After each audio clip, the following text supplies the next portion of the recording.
With PS Parihar channel में आपका स्वागत है। आइए शुरू करते हैं और देख लेते हैं कि दैनिक रोजगार समाचार भाग 2 के इस वीडियो में विद्यार्थी जीवन से संबंधित कौन कौन सी सूचनाएं हैं। तो वीडियो को जल्दी से लाइक कर दें, शेयर कर दें और जिन छात्रों ने चैनल को अभी भी सब्सक्राइब न किया हो तो जल्दी से सब्सक्राइब कर लें ताकि आप लोगों को इसी प्रकार की ऑथेंटिक अपडेट से सबसे पहले मिलती रहे। आगे बढ़ने से पहले एक सूचना है उन विद्यार्थियों के लिए जो विद्यार्थी अग्निवीर भर्ती की तैयारी कर रहे हैं। वे सभी अभ्यर्थी किरण इंस्टीट्यूट ऑफ करियर एक्सीलेंस, जिसे आप लोग यहाँ पर देख रहे हैं, इस प्रकाशन की इस बेस्ट बुक को ले सकते हैं। और अग्निवीर वायुसेना भर्ती का विज्ञापन भी जारी हुआ है, अभी मैं उसके बारे में भी आप लोगों को जानकारी दूंगा।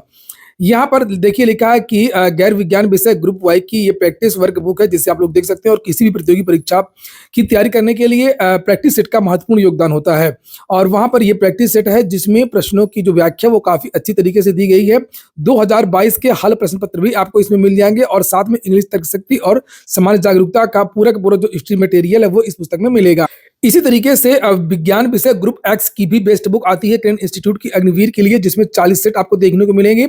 2022 का इसमें हल प्रश्न पत्र भी है और सभी प्रश्नों का इसमें 100% सॉल्यूशन भी आपको मिल जाएगा। इसमें जो चीजें कवर की गई हैं, इंग्लिश, गणित, भौतिक विज्ञान, सभी कापी किताबों की दुकानों में किरण इंस्टीट्यूट की ये बेस्ट बुक आपको मिल जाएंगी अग्निवीर भर्ती के लिए। और भी अन्य भर्तियों की ये पुस्तकें आती हैं।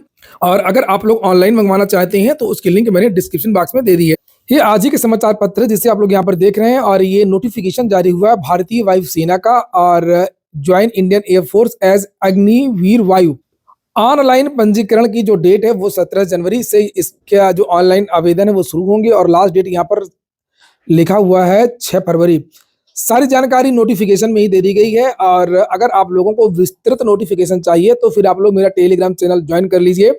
वहां पर देख सकते हैं आप लोग ये नोटिफिकेशन पड़ा हुआ है अग्निवीर भर्ती का, जिसमें सारी की सारी जो जानकारी है वो दी गई है। ये देखिए इंडियन एयरफोर्स का।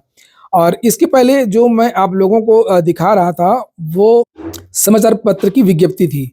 तो ये जो नोटिफिकेशन इसमें समय लगेगा, हम लोग समाचार पत्र की विज्ञप्ति ही देखते हैं और चूंकि इसमें मुख्य मुख्य बातें दी गई हैं। तो यहाँ पर 2 प्रकार की भर्तियां होती हैं। एक विज्ञान विषय के छात्रों के लिए जिसमें गणित, भौतिकी और अंग्रेजी होना चाहिए इंटरमीडिएट में।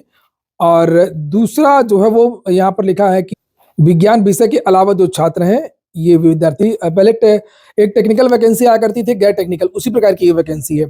तो ये विज्ञान विषय के अलावा जो उम्मीदवार न्यूनतम 50% अंक और अंग्रेजी में 50% अंक होना चाहिए। और इसके साथ में केंद्रीय राज्य यूटी के द्वारा मान्यता प्राप्त शिक्षा बोर्डों से किसी भी स्ट्रीम में इंटरमीडिएट होना चाहिए 10+2। और भी अधिक इसमें जानकारियां दी गई हैं, जैसे 550 रुपए का फॉर्म है और बहुत सारी चीजें हैं। और इसकी जो परीक्षा की जो तारीख है वो भी घोषित कर दी गई है इसी में। तो ये इसकी जो ऑनलाइन परीक्षा हो रही है वो 17 मार्च को ये डेट है। और इसकी जो वेबसाइट है agnipatvayu.cdac.in, इस वेबसाइट में भी आप लोगों को अधिक जानकारी मिल जाएगी और आप लोग आवेदन भी कर सकेंगे। अब आयु वगैरह इसमें देख सकते हैं। कोचिंग वालों की कलाकारी है ये बहुत ज्यादा वायरल हो रहा है। ये पूरा फर्जी है। आप खुद यहाँ से देख सकते हैं कि ये पेपर इतना है और ये ऊपर का ये इधर किनारे निकल गया है, ये फर्जी। इसका फॉन्ट ही अलग है ऊपर वाला। 18 फरवरी को होने वाली उत्तर प्रदेश पुलिस भर्ती परीक्षा स्थगित, 20 मार्च को परीक्षा भर्ती बोर्ड। तो ये 20 मार्च को कैसे परीक्षा होगी भाई? आचार संहिता लग रही है और ये पूरा गलत है कुल मिलाकर के। और ये केवल कोचिंग वाले परेशान है कि योगी सरकार ने एक निश्चित रणनीति के तहत अचानक से भर्ती की घोषणा कर दिया, इसके पहले कुछ नहीं। और हालांकि यूट्यूबर और अन्य सूत्रों के हवाले से जानकारियां दी जा रही थी और इसलिए इनका बैच ज्यादा बन नहीं पाया है, क्योंकि इतना कम समय है कि इसमें बैच बन ही नहीं सकता। जिस तरीके से बिहार शिक्षक भर्ती में हुआ, तुरंत विज्ञापन निकला, तुरंत भर्ती की परीक्षा करा ली। इसलिए आप लोग 12 महीने पढ़ते रहा करिए। पता नहीं किस भर्ती का विज्ञापन किस दिन जारी हो जाए, बिहार से, यूपी से या कहीं से भी। तो आप लोगों की परीक्षा है वो 18 फरवरी मैंने बताई है। अगर हो सकता है कि कुछ मामला गड़बड़ाता भी है तो फरवरी के महीने में ही परीक्षा होगी, भले ही एक हफ्ते आगे एक हफ्ते पीछे हो, इससे ज्यादा कुछ भी नहीं होगा। BBAU PhD प्रवेश में JRF नेट को वरीयता। आप लोगों ने वीडियो को लाइक ना किया हो तो वीडियो को लाइक अवश्य कर दें और जो नए छात्रों तो चैनल को सब्सक्राइब भी कर लें ताकि आप लोगों को उत्तर प्रदेश की सभी ऑथेंटिक सूचनाएं सबसे पहले मिलती रहें। यहाँ पर लिखा है बाबा साहेब भीमराव अंबेडकर विश्वविद्यालय में PhD प्रवेश में अब JRF नेट, MPhil व अन्य राष्ट्रीय स्तर की फेलोशिप प्राप्त करने के लिए अभ्यर्थियों को वरीयता दी जाएगी। 10 जनवरी तक 1000 रुपए लेट फीस देकर पंजीकरण कराया जा सकता है। BBAU में सभी विषयों को मिलाकर के कुल 421 PhD सीटें। आगे लिखा हुआ है कि BBAU ने PhD प्रवेश प्रक्रिया के लिए नोटिफिकेशन जारी कर दिया है और जिन अभ्यर्थियों ने JRF पास किया है या उसके बराबर राष्ट्रीय स्तर की फेलोशिप मिली है तो उन्हें 10 अंक की वरीयता भी मिलेगी। इसके अलावा जिसने MPhil किया हुआ है और नेट भी पास है उसे 7 अंक दिए जाएंगे। वहीं एमफिल या नेट पास अभ्यर्थी को 5 अंक की वरीयता मिलेगी। तो ये सारी सहूलतें हैं और साथ में एक और सहूलियत दी गई है कि नौकरी अगर आपकी लग जाती है तो आपको पीएचडी छोड़नी नहीं पड़ेगी। बीबीएयू में शोधार्थियों को पीएचडी के दौरान नौकरी लगने पर पीएचडी नहीं छोड़नी पड़ेगी। वहीं कोविड काल में जिन शोधार्थियों की पीएचडी पूरी नहीं हो सकी उन्हें भी मौका दिया जाएगा। बढ़ सकता है किसान सम्मान निधि का पैसा। कृषि बजट आवंटन में जारी रहेगा बढ़ोतरी का सिलसिला। फसल बीमा जैसी योजनाएं भी रहेंगी जारी। लोकसभा चुनावों हैं और ये जितनी भी योजनाएं शुरू हुई थी, चाहे वो खाद्य सुरक्षा वाला प्रोग्राम हो या किसान निधि वाला, तो सरकार को इससे लाभ हुआ है, सरकार इसको आगे बढ़ाएगी। लिखा है कि आगामी वित्त वर्ष 2024-25 में भी कृषि बजट के आवंटन में बढ़ोतरी का सिलसिला जारी रहेगा। इस साल अप्रैल में लोकसभा चुनावों की वजह से आगामी 1 फरवरी को वित्त वर्ष 2024-25 के लिए अंतरिम बजट पेश किया जाएगा। सूत्रों को कहना है कि अंतरिम बजट में ही पीएम किसान जैसी कल्याणकारी स्कीम के मद में सरकार अधिक आवंटन कर सकती है। वित्त वर्ष 2013-14 में कृषि बजट में के मद में 21,933 करोड़ रुपए का आवंटन किया गया था और चालू वित्त वर्ष 2023-24 में कृषि बजट के मद में होने वाला आवंटन 5.7 गुना बढ़ा करके 1,25,036 करोड़ रुपए तक पहुंच गया है।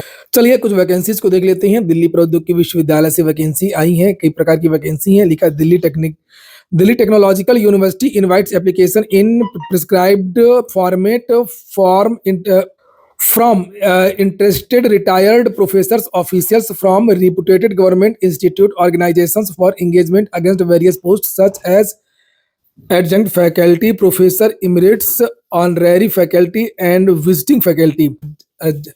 इस वेबसाइट पर जाकर के आप लोगों को अधिक जो जानकारी है वो मिल जाएगी। यहाँ पर विभिन्न प्रकार के पद हैं। एसएससी की सूचनाएं हैं 3-4। एसएससी जीडी में फॉर्म करेक्शन के लिए यहाँ पर जो वेबसाइट है वो लिंक एक्टिवेट कर दी गई है, जिससे आप लोग यहाँ पर देख सकते हैं। आवेदन की जो लास्ट डेट है वो 31 दिसंबर है। हालांकि विद्यार्थी मांग कर रहे थे कि लास्ट डेट आवेदन की बढ़ाई जाए और यहाँ पर देख सकते हैं कि विद्यार्थी 4 तारीख से लेकर के 6 तारीख के बीच में अपना जो करेक्शन है वो कर सकते हैं। कौशल परीक्षण में 51.77 अभ्यर्थी सम्मिलित हुए। कर्मचारी चयन आयोग एसएससी की स्टेनोग्राफर भर्ती ग्रेड सी और ग्रेड डी की बात हो रही। बीपीएससी की कुछ सूचनाएं हैं। बीपीएससी के दूसरे चरण में सफल शिक्षकों को 13 जनवरी को नियुक्ति पत्र मिले।